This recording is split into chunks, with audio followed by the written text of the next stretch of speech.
Guys, I've watched Star Wars, all right? I've seen it. Obi-Wan always told Anakin to just be patient.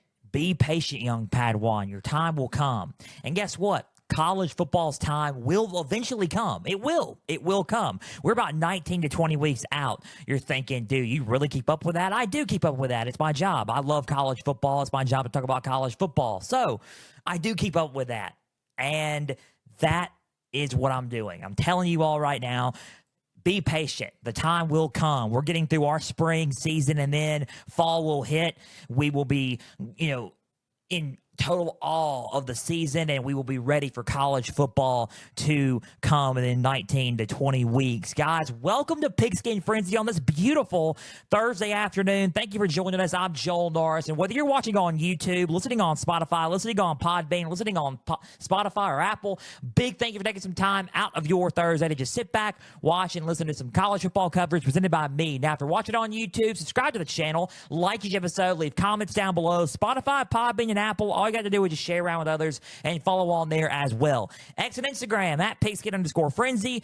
Follow, like the pages there. You're going to get news and highlights and episode updates from across college football. You're going to get trivia questions on Instagram stories. Go and answer today's excuse me. You're going to get trivia questions on Instagram stories. Go and answer today's college football question, as well as all things to date for Pigskin Frenzy and exclusive content from Pigskin Frenzy as well. You're also going to check out the website, www.pigskinfrenzy.weebly.com. There you will find all things to date for Pigskin Frenzy. Home and About Me page. Learn more about me as your podcast host. Contact info down below. Name, email, question. I'll answer it on air or off air if need be. There is a platforms page. All the platforms I just mentioned, go and click on which one's your favorite listening style of the show. There's a store and affiliations page. More on that coming soon as we continue to regularly update the website for Pigskin Frenzy. That is www.pigskinfrenzy.weebly.com for all things to date for Pigskin Frenzy. Guys, I'm ready to go. College football, here we go. Spring football. I love spring football. You already know about it. I love it. We've been doing spring outlooks, and today is our last round of spring football outlooks. Before next week, we go to our spring outlook for our spring results. I'm saying spring outlook, spring results next week. So starting Tuesday, we will have our spring results, and we'll start back with Florida State, Purdue, Indiana, and Ole Miss coming up Tuesday with spring results, and I'll give you my grades on their spring. Guys, we're ready to rock and roll with our spring outlooks on our last round of spring outlooks. 4 SEC teams on tap: Missouri, Florida, Tennessee, and Auburn, and you're going to sit there and think, really? I didn't say that really in order. We're going to go with Missouri, Florida, Auburn, and then Tennessee. But 4 SEC teams on tap, you're going to think, Joel, what about Missouri? Missouri had their spring March 20th. Here is a disclaimer on this, and you're going to sit there and think, you're weird for doing this. I have not watched Missouri's spring and kept up with Missouri's spring as of yet. I've been keeping up with a lot of other springs, and I'm keeping up with everybody else's spring and watching everybody else's spring, but I have not watched Missouri's yet. After this, will go back and watch Missouri's spring and grade it myself. And then when I drop the spring results and the last spring results episode within the next few weeks in mid-May, which is around probably next month, I will tell you what I think about Missouri. All right. I will tell y'all what I think about Missouri. Okay. So just bear with me. Missouri did finish their spring on March 20th, but we're going to give a spring outlook anyway and tell you what I think about Missouri football. We're going to do that here in a little bit. Hope everyone's having a great day, guys. 4,800 listeners on this podcast and on this show. Guys, big thank you for taking some time each and every week, Tuesday and Thursday, to keep up with Pigskin Frenzy each and every week. 4,800 plus listeners, on our way to 5,000 listeners for the show. Cannot wait. I am super pumped. We're going to reach an in-season goal before the season even started. Pigskin Frenzy is getting bigger and bigger. It's blowing up more, guys. Keep plugging in to Pigskin Frenzy each and every week. Follow on the socials, X and Instagram at Pigskin_Frenzy, and keep following and subscribing on YouTube, Podbean, Spotify, Apple, and Amazon. Keep listening to this show, Pigskin Frenzy, for all things college football. Guys, ready to rock and roll. I keep slamming the desk. I'm just excited. I'm excited about football. I'm excited about spring football. We're going to go into our spring outlooks. Missouri. Let's go into Missouri and dive right into it. Missouri is a team to me that when you look at them, have the potential to last season pick up where they left off from that Cotton Bowl win in 2023. 2024, they end up getting the injury bug a little bit. They get the injury bug a little bit, and their hand has been, and the hand in the draw with the cards has been not so good. Their cards were dealt with this past season were not the best. I'm not going to sit there and say that they were. It wasn't totally bad. I mean, they went to the Music City Bowl and beat Iowa and won the Music City Bowl. It's not a terrible bowl game to participate in, but it was a little bit of a dip from where they were in 2023. Obviously, that's not, anything. We're not saying anything that's, untrue, right? But they still made it to a bowl game. They still had Brady Cook. Brady Cook was a little bit beat up throughout the season. The offense kind of dipped in a lot of ways, but they still made it to a bowl game, so it wasn't, too terrible, right? Yes. So where do they go from here? There's no more Brady Cook. Brady Cook is gone. Luther Burden gone. Theo Weiss gone. Who is going to take command of that offense, and who's going to be the new signal caller? Who's going to be the quarterback for this offense? Who's going to be the go-to running? Who's going to rely on the running game? Who's going to replace Armando Mimbo? Mimbo. I'm talking really fast. Mimbo on the offensive line. Who's going to replace Theo Weiss, Luther Bird on the receiver? Who's going to replace all these guys? Right? What's going to happen at the defensive line on the defensive front of the side of the ball for Missouri? What's going to happen? There's a lot of unknowns going into the spring. I did not watch their spring yet. Their spring really did end on March 20th. We will not have spring results until mid-May on Missouri on the final round of spring results to conclude our overall spring football coverage. We won't have that until then. But we're going to give our spring outlooks technically on what we want to see, on what I want to see from them heading into the 2025 season in fall. And before I do their spring coverage and look into their spring, here's what I would want to see from them. So we may do a quick spring outlook for Mizzou, so it may be a little bit quicker than usual. And then we'll dive deep into Florida, Auburn, and Tennessee a little bit more exclusively since their spring games are Saturday. So all three are on Saturday. So we're ready to rock and roll. So let's go with Missouri. They did not have a spring game. Their spring game, they won't have a spring game this year. They didn't have a spring game this season, and they won't have a spring game in 2026 due to their stadium being under construction for renovation. You're thinking, really? That's kind of interesting. It's under renovation. It's not going to be a total, it's not because of tampering or anything like that. They're renovating their stadium, so there's no spring game due to that. But they're having spring practice, but it is also closed to the public, probably due to the tampering and transfer portal and all that jazz. But without any further ado, let's go immediately with our spring outlooks for Mizzou before we go into our spring results. Disclaimer, they did conclude their spring, so there's no spring results today, but we will have spring results, right? Spring results heading in, till mid-May. But without any further ado, let's go into our spring outlooks for Missouri, and let me just say what I want to see from Missouri heading into the 2025 season and into the fall out of this spring. Number one, the full-on development of Bo Pribula at quarterback. You're thinking, really, that's interesting. You're asking who's going to replace, Brady Cook at quarterback. I think Bo Pribula is probably going to be that guy. I think he was a solid backup at Penn State behind Drew Aller. I think that Pribula is a good runner. He's a solid playmaker. He can make some solid plays with his arm. I want to see more of a development with him as QB1 and full-on development as QB1. I want to see him throw the ball in a more accurate manner and timely manner. And I want to see what he does as QB1 for this Missouri team. That's what I want to see, and that's the number one outlook that I want to see for Missouri. How is Bo Pribula going to be developed heading in as QB1 for this team for Missouri? Number two, I want to see who's going to make a splash at running back. And I think that's a number two thing that I want to see from this team. And I want to see who's going to make a splash at running back.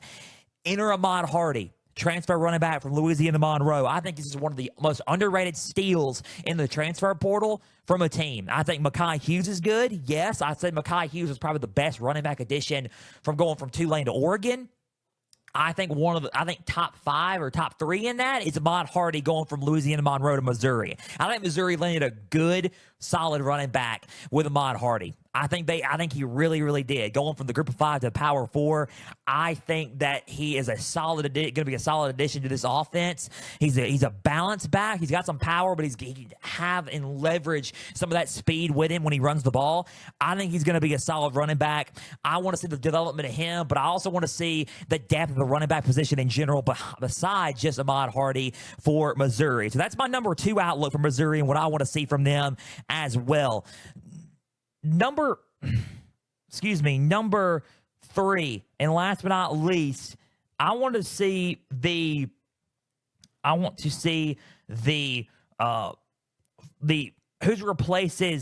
replaces Amon Mimbo at offensive line. I mean, Mimbo is going to go to the draft. He was probably one of the top offensive linemen in this draft class. I want to see who replaces him and who makes a step up and makes a splash at O-lineman in the trenches heading into the fall. I want to see who makes that splash, right? I think when you look at O-lineman, Caden Green Jr. out of Summit, Missouri, from Oklahoma, transfer from Oklahoma, is one of those guys that can make that splash. You got Logan Reichert as well. You got Henry McDermott as well. You got those 3 guys that can make that splash that Mimbo did, but Mimbo's now gone. So who's going to take that leap on the O-line for the Missouri Tigers heading in to the spring? That's what I want to see. I want to see who's going to make that splash on the O-line, and that's the final thing that I want to see from Mizzou heading into the fall camp, and we're going to get our spring results on them within the next few weeks. So number 1, the full-on development of Bo Tribula. I want to see the full-on development of Bo Pribula, and I want to see the full-on development of him at quarterback. Number 2, I want to see the depth of the running back position behind Ahmad Hardy, and then number 3, I want to see who's going to make that next splash and who's going to be the next big-time offensive lineman for Mizzou up front. So that's the 3 things that I want to see, and that's my spring outlook for Missouri heading into the fall camp of the 2025 season for them. They have no spring game. Mizzou doesn't. They ended their spring in March 20th. We're going to have a spring results on them within the next few weeks. So, ready to rock and roll, man. We're ready to rock and roll on that. They have no spring game. Their head coach is Eli Drinkowitz, defensive coordinator Corey Batoon, and offensive coordinator Kirby Moore is their guy. So, that is that for Missouri. No spring outlook or no, spring game for them, like I said, and we will have spring results on them coming up here within the next few week. So I am fired up. I'm ready to go. Now we will go into spring outlooks a little bit because their springs really haven't concluded yet. It is Florida time. So we had a Missouri. Missouri will have spring results within a few weeks. Missouri was kind of a weird situation when we doing it, but I want to do a slight spring outlook with them. Florida is next, and Florida is an interesting situation because Florida is entering this season, I would say, and entering this spring with a chip on their shoulder a little bit. And I say chip on their shoulder, I mean they ended their season pretty hot, and they really did. And you wouldn't expected them to. No one expected this. They had the toughest schedule last year. Billy Napier on the hot seat last year. It was a kind of a do-or-die situation, losing to Miami badly in their opener, and then losing some games, and you're thinking Texas A&M, and they lost to a lot of teams. And then you're thinking, okay, they're entering the meat of their schedule, the heart of their schedule. They had Georgia, Texas, LSU, Ole Miss, and Florida State. Tough schedule besides Florida State, because Florida State was like, okay, that wasn't a good football team. But 4 out of 5 of those were tough, back to back to back to back. It was like tough, right? So you're thinking, what's Florida going to do? They play Georgia in Jacksonville, and they hold their own against Georgia. They compete with Georgia. They end up losing to Georgia, but they hold their own. Texas wasn't close. They ended up losing to Texas. They lose 2 of those games, and you're thinking, what do we do go from here? Florida then comes around and plays LSU at home, gives LSU all they got, and end up beating LSU. And then they end up being bowl eligible after that win. And then they go to Ole Miss, and you're thinking, okay, they're not going to beat Ole Miss. Ole Miss has got a chip on their shoulder. Ole Miss is trying to make the playoff. They upset Florida. They upset Ole Miss at home. They ended up beating Ole Miss, a solid Ole Miss team, and ending their playoff hopes in that game. So Ole Miss loses to Florida, and then Florida beats Florida State. So they win 3 out of the 5 games that they weren't supposed to win, and they go to the Gasparilla Bowl and blow out Tulane. They have an 8-win season that no one thought they were going to have. They exceeded expectations, and Billy Napier saves his job at the end of the year. So solid performance by Florida. Graham Mertz gets hurt, and DJ Lagway takes over half the season, and now they have one of the best returning quarterbacks in college football. Florida does. So Florida's an interesting case. Florida's a team that when you look at them, you're thinking, I would kind of keep tabs on them and watch out for them entering this season. Florida's got a shot at pulling some strings and fooling around and beating a lot of teams this year, especially with the play at quarterback. Enter DJ Lagway, one of the best quarterbacks. A lot of people have him top 10 as top 10 best quarterbacks in college football. I am one of those people. I believe in DJ Lagway. I think DJ Lagway is the truth. Billy Napier pulled a huge thing there with DJ Lagway. He pulled in one of the best talents in college football with him. He's smart. He's got wheels, but he's also got a huge cannon for an arm, and he makes very, very good decisions as a quarterback. And I really like DJ Lagway as quarterback for this team. He stayed and he stuck it out. He's the guy for Florida entering this season. He's the undisputed starter entering this season. They have quite the schedule, though, to start the season. They got Miami, Texas A&M, and LSU, to name a few, to start their season. So it's kind of a tough schedule, but they could pull some strings and surprise a lot of people. They do have Texas, and they do have Georgia as well this season. So it's going to be a little bit tough. So let's watch out and see what they do, entering this season. 8-win season. Let's see what Billy Napier can do. Let's see if Billy Napier can pull off some more magic. A lot of people are saying he's entering the hot seat. He had a good recruiting class to come into this season. Let's see if he's entering the hot seat, or if he is officially sort of saving his job in his time in Gainesville. So let's see what happens in 2025 and heading into the fall. And let's give you my spring outlook on Florida, because they have their spring game on April 12th this Saturday. Their game is on April 12th. April 12th on Saturday, spring game. Head coach Billy Napier, co-offensive coordinator Russ Callaway, co-offensive coordinator Rob Sally, co-DC Ron Roberts, co-DC Vinny Sinceri, and co-DC Robert Balla, and new co-DC Robert Balla now there for Florida. That's the key staff for them. Billy Napier calling the plays along with Russ Callaway. Let's see what happens with everything for Florida. So for Florida, the number one spring outlook that I got for the Gators heading to conclude this Saturday and heading into the fall is the full-on development of DJ Lagway. Was DJ Lagway throwing Saturday? No, he's not. He will not play much Saturday. He won't do it. And they're saving him, and they're saving reps to head into training camp and head into fall camp and head into the fall for the college football season. They're saving him. Understandable. I would too. Number one, the full-on development of DJ Lagway, carrying himself as QB1 for this team. I think he's one of the best and the brightest players in the sport. I think he's got a shot at being a solid quarterback for this team. He is a hot commodity entering this season, and I think I want to see the full-on development of DJ Lagway at quarterback for this team. So that's number one and what I want to see from Florida this year. Number two, edge rushers on this team. And the edge rushers, yes, you got Tyreek Sapp, who is a senior for this team. He's a solid playmaker as well. He really is a solid playmaker as well. You got Justice Boone as well, who Justice Boone actually into the transfer portal. He left. You got George Gums Jr. You got him on that team. What about Kamara James? Kamara James, the junior edge. What's going to happen there? I think those three guys, to me, can step up at edge rusher for this team. I want to see who else can step up at the edge rusher behind them for this team. So number two, the depth of the edge rushers for this Florida team. I want to see how well they are doing, because they have lost quite a few guys on the edge, like a Jack Pryburn going to LSU, like a TJ Searcy. Seriously, what is the edge going to look like for Florida besides just those three guys, James, Sapp, and Gums?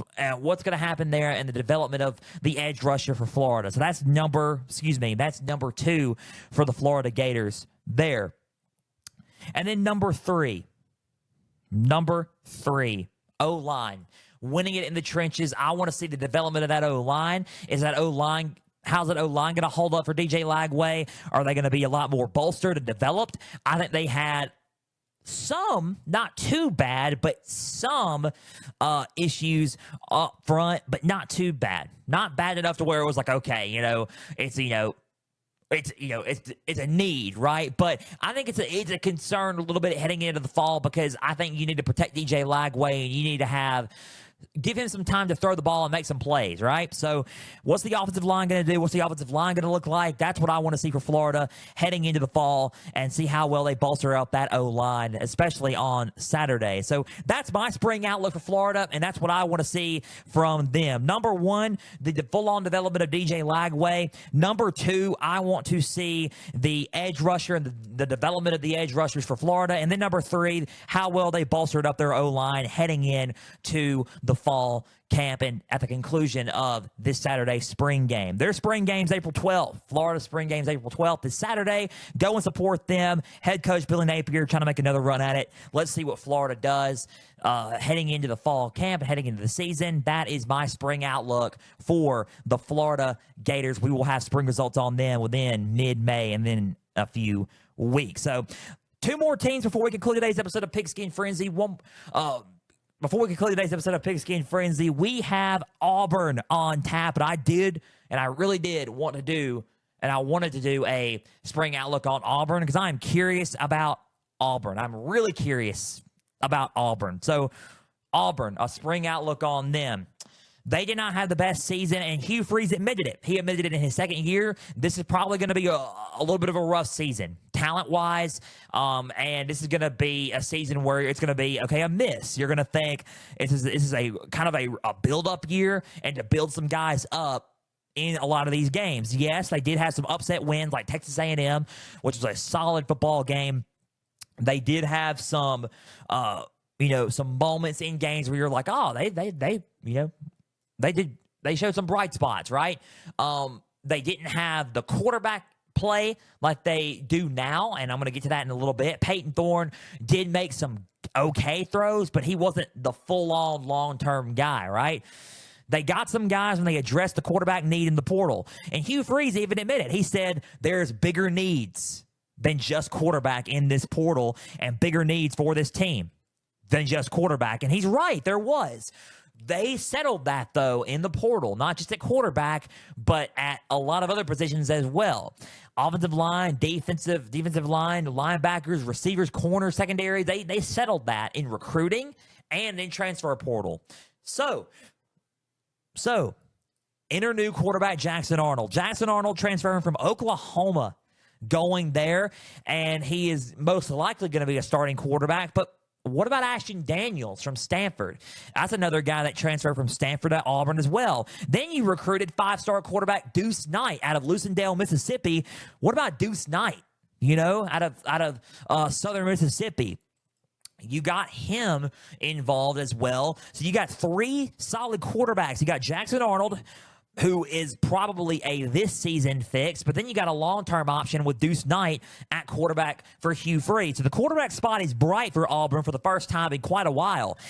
You got some good solid receivers as well. One in Eric Singleton Jr., one in Cam Coleman. So you got some talent on this team. You really do. You got some talent for this Auburn offense, and I'm curious to see what Auburn's going to look like heading into this season. I think Auburn is a team that is not getting a lot of love, and rightfully so. You would expect heading into this season, heading into the spring, they're not getting a lot of love because of how the past 2 seasons have gone. Understandable. I get it. I would kind of take them a little bit more seriously, though. I'm not going to sit there and say they're winning it all, but I think they're a dark horse contender to surprise some teams this year. I really do.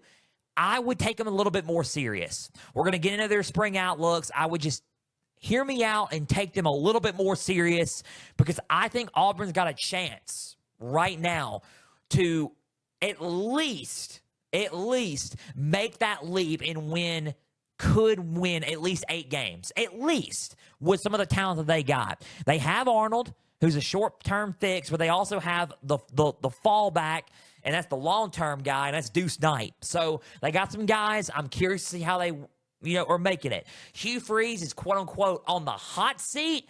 I wouldn't really think he's on the hot seat this year. Sort of the same like Lincoln Riley. They could fire, quote-unquote, they could get rid of Hugh Freeze, but why would you right now? I don't think he's got really his full-on talent in yet. He does. He's got more of his talent in now than he did last year, but not his full-on talent yet. I would actually wait another year and give him some time and then make a decision then. He's entering the season on the hot seat, but right now, just wait. Just be patient. Entering his 3rd year. I would be patient, Entering his 3rd year, he's on the hot seat. Don't make it a 3 and done. Give him some time. If he doesn't win at least 8 games this year, I think he enters the season on a extra hot seat, a white hot seat next year if he doesn't win more, at least 8 games this season, at least. But is he on the hot seat looking to be fired this year? No, and he shouldn't be. I think it's dumb. I really do. I would give it one more year after this season. That's just my take on that. But let's go to their spring outlooks, and let's talk about Auburn and what I want to see from Auburn at their spring game. Their spring game is, well, it's modified. It's not really a spring game. It's more of a A-Day and Fan Fest and Fan Appreciation Day on April 12th, this Saturday. A flag football game, autograph signings, not a full-on spring game. They're taking it light. They've had spring practice. It is not televised. It is Saturday, and their spring concludes this Saturday. They have head coach Hugh Freeze. Head coach Hugh Freeze. They have, head coach Hugh Freeze. They have OC Derek Nix and defensive coordinator DJ Durkin all back on tap for this Auburn coaching staff. Now, number one, who starts at quarterback? I'm curious because you're going to sit there and think Jackson Arnold, of course. Really?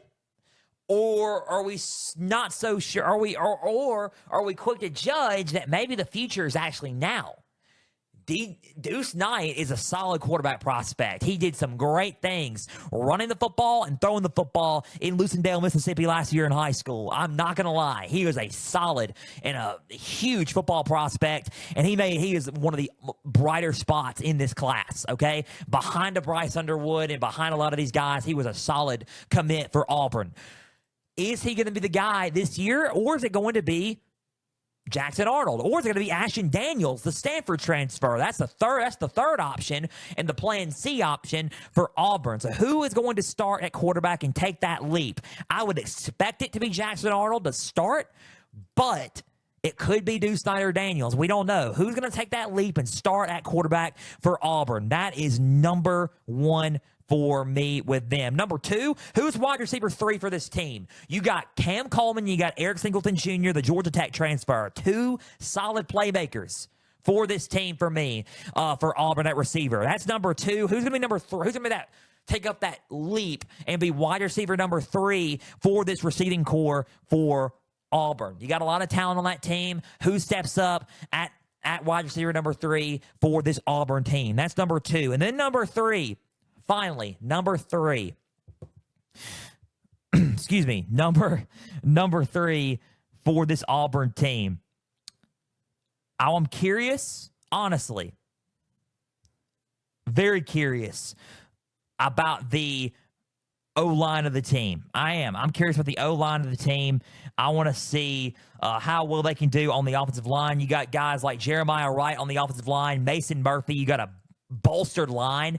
I want to see how well they can protect and be even more developed this year, protecting, the quarterback. I think last year they didn't have a good time at protecting the quarterback. I want to see their offensive line. I know I've been talking about offensive line the past 2 times with Missouri and the past with Florida, but I want to see, curious, honestly, on this one, pass protection and run protection. I want to see the offensive line and how well they're bolstered for Auburn in this at the conclusion of the spring, heading into the fall. So that's my spring outlook on Auburn and what I want to see from Auburn heading into the fall and heading into the college football season, and we will have spring results on them within the next few weeks. In mid-May, we will have spring results on Auburn. Number one, who's starting at quarterback and who's going to take that leap at quarterback for Auburn. Number two, the wide receiver number 3, who's going to be that third option behind Cam Coleman and Eric Singleton Jr. And number 3, how well and bolstered is their O-line going to be heading in to fall camp in the 2025 season and at the conclusion of this spring. We will have spring results on them coming up within the next few weeks. Guys, go out and support Auburn and your Auburn Tigers this Saturday. Their A-Day and Fan Day is this Saturday. That is Auburn's spring outlook. And our last official spring outlook, because we're doing spring results next week, our last official spring outlook, and to conclude this episode of Pigskin Frenzy, the Tennessee Volunteers, a team that made the college football playoff last year. Josh Heupel is back and ready to go. Josh Heupel is back. He's ready to go. He's ready to rock and roll. You have Josh Heupel back. This Saturday is their spring game, by the way. This Saturday is their spring game. Head coach Josh Heupel and offensive coordinator, play caller Josh Heupel. You got offensive coordinator Joey Halsley, and then you got defensive coordinator Tim Banks. Defensive coordinator Tim Banks, they're all back for Tennessee. Spring game is this Saturday, April 12th. Tennessee is coming off of a college football playoff season. They had a season to talk about with Nico Amaliaava. They started off white hot, beating teams like NC State, Oklahoma, and they had a solid defense. Probably the number one defense in September at least, and early on to the season, their defense was just ruthless. Sacks, forcing turnovers, really, really physical, really, really good in the secondary. Tim Banks is doing an amazing job with that defense, and he is back to cause more havoc for SEC offenses. Amazing defense. Defensively, up front, they were physical on the line of scrimmage and winning games on that. I think after the Arkansas game, it kind of got a little bit lost in the sauce, if you know what I mean. And then they kind of bounced back a little bit with that Alabama upset. They beat Alabama again in Knoxville. Huge win for them. And then they kind of fell off a little bit, tiny bit more after. They played Georgia, and that was going to be a white-hot game. They ended up getting demolished by Georgia in Sanford Stadium. And there was a little bit of a momentum heading into that Georgia game, and they ended up getting beat. No fear. They did lose to Arkansas and Georgia, but they only had a couple of losses. They ended up winning out and going to the college football playoff. They played Ohio State, and there was a lot of momentum going into that game because you were wondering, where's Ohio State's mental space at, right? After that Michigan loss. So safe to say, you wouldn't want to beat Tennessee that night because offensively, usually Tennessee's on point. Open receivers, Nico Amaliaava finding the open man, finding guys, taking off with his legs. They were running the ball well with Dylan Sampson, and defensively, they were on point. That game was awful for Tennessee. Awful. Ohio State was all over them start to finish. It wasn't even close. Ohio State was all over them. Ohio State eventually went on to win the national championship, but they were all over them, start to finish. Domination from the beginning. Nico Amaliaava could not find his open man. He was getting sacked. Defensive line was all over him. They ran the ball some, but not effectively like Dylan Sampson normally does. Defensively, they couldn't stop Will Howard and Jeremiah Smith, and they couldn't stop Trevion Henderson, and they didn't have an answer up front for them. Defensive line, they were just getting out physical. They couldn't find the open man, and their play style was just deteriorating because Ohio State had an answer for everything they did. Ohio State just studied Tennessee really, really well, and they used that motivation from that Michigan loss to beat them really good. So Tennessee was dealt with a bad hand that night, but at least they made it to the college football playoffs in the first round. They made it. I'm curious to see how they bounce back and how they start over after that loss and how they carry that loss as motivation entering the 2025 season and at the conclusion of this spring this Saturday. Nico Amaliaava is back at quarterback. He is the starting quarterback for this team. So my spring outlook is this, and that is a good segue to start off my spring outlook. Number one, because this is all offense. I'm not worried about their defense. I think their defense is going to be just fine. I really do. I think their defense is going to be just fine. I believe in Tim Banks. I believe in what he's doing. This is all offense for me for Tennessee today. Number one, or for this spring at least, number one, the even more development of Nika Amaliah-Ava. I think Nika Amaliah-Ava is a good quarterback. I don't put him ahead of DJ Lagway. I don't put him in front of Garrett Nussmeier. I don't put him in front of other guys in not really just in the SEC, but in college football. I can name a few guys ahead of him in the SEC right now. I think Lagway is it. I think Nussmeier is one. I think Diego Pavia is one. I think John Mater and Arch Manning are two others that I put ahead of Nika Amaliah-Ava. But I think Nika Amaliah-Ava is one of them. I think he's a solid quarterback. Don't get me wrong. I put him ahead of Gunnar Stockton. You know what I mean? I want to see the full-on development of Nika Amaliah-Ava at a championship level. Just like I said with Luke Altmaier, just like I said with Sam Levitt. I want to see him take that leap. I want to see him take that championship leap, and I want to see what he does as Tennessee's quarterback in the full-on development and see if he's even more developed than he was last year. I think you'll want to see him more developed with timely throws and quick decision-making and better decision-making. I think in a lot of big-time moments, he didn't make the best decisions. And I think that I want to see that from him. So that's number one, what I want to see from Tennessee in the spring outlook for me is the full-on development of Nika Amaliah-Ava. Number two, who replaces Dylan Sampson at running back? That's a solid running back, man. Who replaces him at running back, and who is going to be the guy to do that and take that mantle of replacing Dylan Sampson at running back? He's a hard man to replace, dude. I'm not going to lie. A really hard man to replace. But you got some options. Excuse me. You got some options. You got guys like Deshaun Bishop, number 18, redshirt sophomore from Tennessee. You got Deshaun Bishop, a guy like him who most likely will get the nod as a starting running back for this team. You got guys like him starting, for this team. What about Hunter Barnes, redshirt junior out of Memphis, Tennessee? You got Hunter Barnes there. Guy like him there. Another guy, Peyton Lewis, sophomore running back out of Salem, Virginia. Justin Baker, freshman running back. You got a lot of guys for the running back position. Bishop will probably be that guy, but you got a lot of depth at that running back position. So, who's going to replace Dylan Sampson, and what's the depth of the running back position going to look like for Tennessee? That's another thing that I'm looking at at the conclusion of this spring, this Saturday, and heading into the fall camp and the 2025 season. And that's number two for me for Tennessee. Number three, wide receivers. Because to me, in a lot of big-time moments, I didn't think the wide receivers stepped up in a lot of ways. Again, like Ohio State, they're either A, they didn't get open and they didn't try to get open, or B, they would drop the balls. Georgia had a similar problem, and I mentioned that. It's the same thing with Georgia, honestly, with Tennessee. Who's going to be their star receivers? Thornton's gone. Thornton's gone. There's no Brew McCoy. McCoy is gone as well. But who's going to step up at wide receiver for this team? And who's going to step up at tight end? You got guys like Ethan Davis at tight end. You got guys at receiver like Mike Matthews, sophomore for this team, number 10 out of Lilburn, Georgia. You got Braylon Staley, redshirt freshman. You got a lot of guys at receiver who could step up. Chris Brazel is still there at wide receiver, redshirt junior out of Tulane, transfer out of Tulane. He's there. You got a lot of guys at receiver who could step up, but who does? Carson Whitehead, redshirt junior. Who steps up at receiver for this team, and who makes some big time plays and helps out?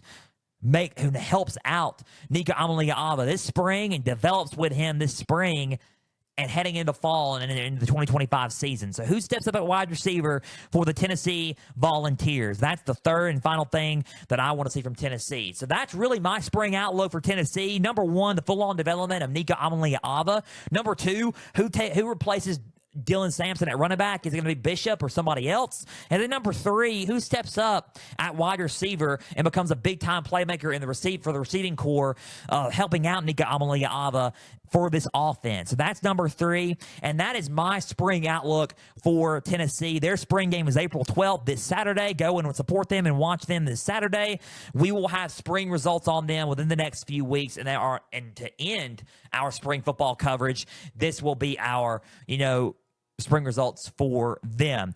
So that was our spring outlooks on Missouri, Florida, Auburn, and Tennessee, and that was our last round of spring outlooks as we move on to our next phase of spring football coverage next week. Guys, that just about does it for Pigskin Frenzy. Guys, a big thank you for taking some time out of your Thursday to just sit back, watch, and listen to some college football coverage and some spring football coverage presented by me. Now, if you're watching on YouTube, subscribe to the channel, like each episode, leave comments down below. Spotify, Podbean, and Apple, all you got to do is just share around with others and follow on there as well. X and Instagram at Pigskin_Frenzy. Follow all the pages there. You're going to get episode updates, news and highlights from across college football, trivia questions on Instagram stories. Go and answer today's college football question as well as all things up to date for Pigskin Frenzy. Guys, big thank you for listening. Shout out websites www.pigskinfrenzy.weebly.com. Go and check out all things up to date for Pigskin Frenzy there. Guys, thank you for tuning in and listening for today's episode. We will be back Tuesday for our first round of spring football results with Florida State, Purdue, Indiana, and Ole Miss coming up Tuesday. We are ready to rock and roll Tuesday, and we're ready for that. This was our last set of spring outlooks. Guys, thank you all. We couldn't do this show without our Lord Jesus, and we love him so much. We give him all the praise for Pigskin Frenzy and for giving us this platform to do this show on. So we give him all the glory and give him all the praise. If you want to come to know Jesus as your Lord and Savior, contact me on X and Instagram, at Pigskin_Frenzy, and the website's www.pigskinfrenzy.weebly.com. There's the contact info down below. Contact me if you want to get to know Jesus as your Lord and Savior. We give him all the praise and give him all the glory for doing this show and giving us this platform to do this show, and he blesses us so much with this show. So we thank him so much and thank him every day to be alive and to talk about college football, and we want to be servants to him and spread his name and glorify him as much as we can, and all that we can do is for him. Thank you, guys. We love you all, and we are praying for you all. Coming up this Tuesday, spring results, our first set of spring results from Florida State, Ole Miss, Indiana, and Purdue. Guys, until Tuesday, I'm Joel Norris signing off, and we will see you Tuesday. We love you all. Have a great weekend. We're praying for you all. As always, stay the course.